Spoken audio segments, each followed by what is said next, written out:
भाजपा विधायक व पूर्व में विधानसभा अध्यक्ष ने शिमला में प्रेस कॉन्फ्रेंस की और कहा कि कांग्रेस सरकार को बचाने के लिए रेवड़ियां बांटी जा रही हैं। विपिन परमार ने कहा कि राज्यसभा के चुनाव में कांग्रेस के चुने विधायकों के सहयोग से बीजेपी कैंडिडेट हर्ष महाजन की जीत हुई, जिसके बाद प्रदेश में कांग्रेस सरकार हिल गई है। उन्होंने कहा कि उसके बाद बिना किसी दलील को सुने सदस्यता रद्द करने का फरमान जारी किया गया। परमार ने कहा कि सरकार को बचाने के लिए अब रेवड़ियां बांटने का प्रयास किया जा रहा है। कांग्रेस अपनी डूबती नैया को पार लगाने के लिए रेवड़ियां बांट रही है। उन्होंने कहा कि कांग्रेस के खिलाफ अपनी आवाज उठाने वाले चुने हुए विधायकों को मुख्यमंत्री ने काले नाग कह डाला। बीजेपी इस तरह के अमर्यादित शब्दों की निंदा करती है। उन्होंने कहा कि इन विधायकों के कांग्रेस के द्वारा पुतले फूंके जा रहे हैं, जिससे प्रदेश में अव्यवस्था फैलाई जा रही है। इसके जिम्मेदार मुख्यमंत्री स्वयं हैं। परमार ने कहा कि कांग्रेस सरकार अल्पमत में है। विधानसभा में कटौती प्रस्ताव के दौरान उन्हें मतदान से वंचित रखा गया, जिससे पता चल गया था कि यह सरकार अल्पमत में है। बीजेपी के 15 सदस्यों को सदन से निष्कासित किया गया। सरकार के पास पूरा बहुमत नहीं था।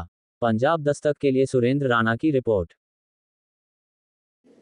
आज हिमाचल प्रदेश में हम क्या देख रहे हैं?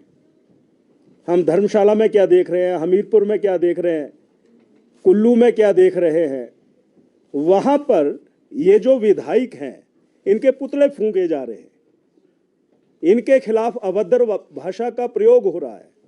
अशांति जैसा माहौल हिमाचल प्रदेश में बना हुआ है।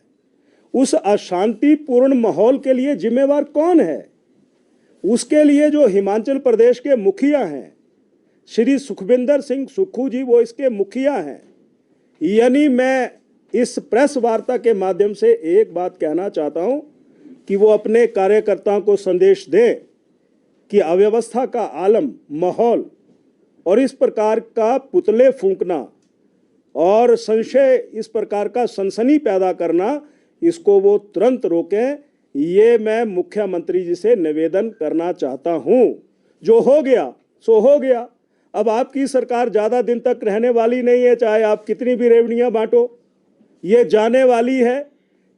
तुम्हारे पास जब हिमाचल प्रदेश के लोगों ने सत्ता सौंपी थी, आधार और कारण शायद कुछ भी रहे होंगे, वो जनता भी अब सोचने पर मजबूर हो गई कि नहीं, हमने एक बहुत बड़ी गलती कर दी और उसका पश्चाताप जो है वो कर रहे हैं। और चुने हुए विधायकों ने तो राज्यसभा में ही अपना मन बता दिया और लोग इंतज़ार कर रहे हैं लोकसभा के चुनावों का। ये बात भी मैं यहाँ पर कहना चाहता हूँ। एक बात मैं और कहना चाहता हूँ, ये सरकार अल्पमत में है। एक तो जब कट मोशन के ऊपर चर्चा हो रही थी, चर्चा के बाद मतदान होता है, हमें मतदान से वंचित किया गया। एक मेरा सरकार के ऊपर बहुत बड़ा उसी दिन निश्चित हो जाता कि सरकार के पास बहुमत है कि नहीं है, उससे हमें वंचित रखा गया। और अगले दिन हम भारतीय जनता पार्टी के 15 विधायकों को, नेता प्रतिपक्ष और हम 15 विधायकों को निलंबित कर दिया गया। वहां पर संसदीय कार्य मंत्री हर्षवर्धन जी ने प्रस्ताव रखा और 5 मिनट में ही ये कह करके कि इस सदन का माहौल अच्छा नहीं है और विपक्ष का सहयोग नहीं मिल रहा, इसलिए मैं इन 15 सदस्यों को निष्कासित करता हूं या यहाँ शेष सत्र के लिए उनको बाहर का रास्ता दिखाता हूं। क्यों दिखाए? कौन सा हमारा दुर्व्यवहार था? जब हम माननीय स्पीकर महोदय के चैम्बर में जाने के लिए आगे बढ़ते हैं तो वहाँ पर मार्शल हमें रोक लेते हैं, धक्का मुक्की करते हैं। और उस धक्का मुक्की में, खैर मैं प्रेस वार्ता संबोधित कर रहा हूँ, मैं व्यक्तिगत अपनी बात नहीं कहना चाहता, पर मुझे भी जिस तरीके से उन्होंने घाव पहुँचाए हैं, खैर उनके घाव हमें ज़्यादा पीड़ा नहीं दे रहे हैं। जो घाव कांग्रेस ने हिमाचल प्रदेश के लोगों को दिए हैं, अब उस पीड़ा से मुक्ति, निजात दिलवाने का समय आ गया है। इसलिए हम 15 सदस्यों को जो निष्कासित किया गया, उनका भी हम कड़े शब्दों में विरोध करते हैं। और बजट 28 तारीख को जब पारित हुआ तो मैं ये भी कहना चाहता हूं कि सरकार के पास पूरा बहुमत नहीं था। पूरा बहुमत नहीं था, इसलिए हमें बाहर का रास्ता दिखाया गया और प्रातः हमें निष्कासित कर दिया गया, बाहर का रास्ता दिखाया गया और यह कहा गया कि 12 बजे सेशन फिर शुरू होगा। हम बैठे रहे।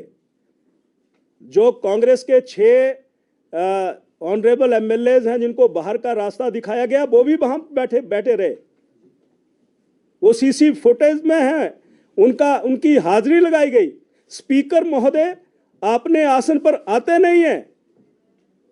नहीं आते हैं और फिर बाहर के रास्ते से बिना सूचना देने के बाद वो 2 बजे के बाद आते हैं। बजट कुछ शब्दों में पारित करवाने के बाद ये कह करके चले जाते हैं कि इस वर्ष का जो बजट है ये पारित हो गया।